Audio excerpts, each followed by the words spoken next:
بسم اللہ الرحمن الرحیم الحمد للہ نحمدہ ونصلی علی رسولہ الکریم اما بعد السلام علیکم ورحمۃ اللہ۔ بزرگ و دوستو، عزیز ساتھیو، کیسے ہیں؟ اللہ تعالیٰ سے دعا ہے کہ اللہ تعالیٰ آپ کو اور ہم سبوں کو اپنے حفظ امان میں رکھے، آمین۔ رمضان المبارک میں ایک رات ہے لیلۃ القدر، جو بڑی فضیلت والی رات ہے۔ آئیے اس رات سے متعلق حدیث کا مطالعہ کریں، درود شریف پڑھ لیں۔ اللہم صلی علی محمد النبی الامی وعلی آلہ وسلم تسلیما کثیرا کثیرا۔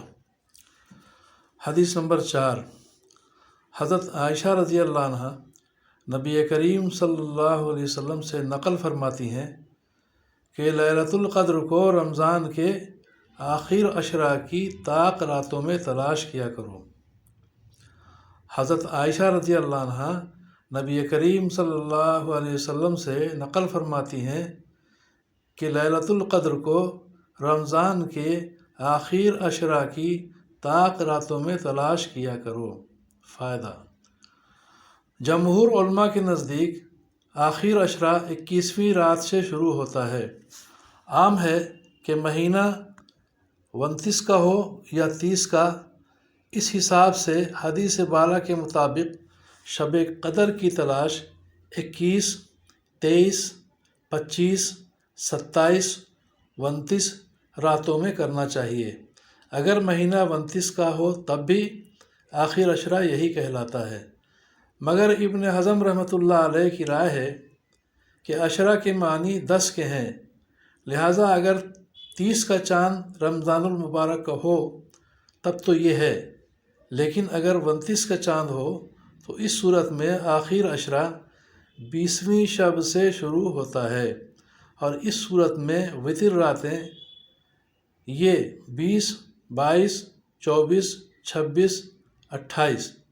لیکن نبی کریم صلی اللہ علیہ وسلم لیلۃ القدر ہی کی تلاش میں رمضان المبارک کا اعتکاف فرمایا کرتے تھے، اور وہ بالاتفاق 21ویں شب سے شروع ہوتا تھا۔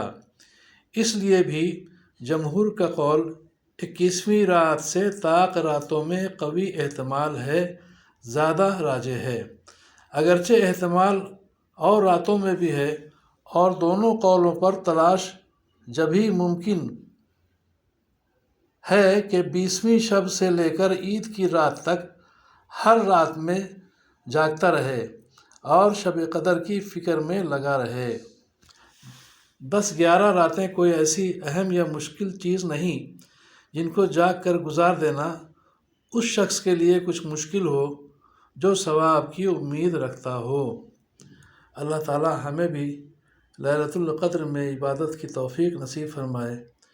اللہ تعالی تمام مسلمانوں کی پریشانیوں کو دور فرمائے، تمام بیماروں کو شفا عطا فرمائے، ناحق مقدمات میں اور قید خانوں میں بند لوگوں کو چھٹکارا نصیب فرمائے۔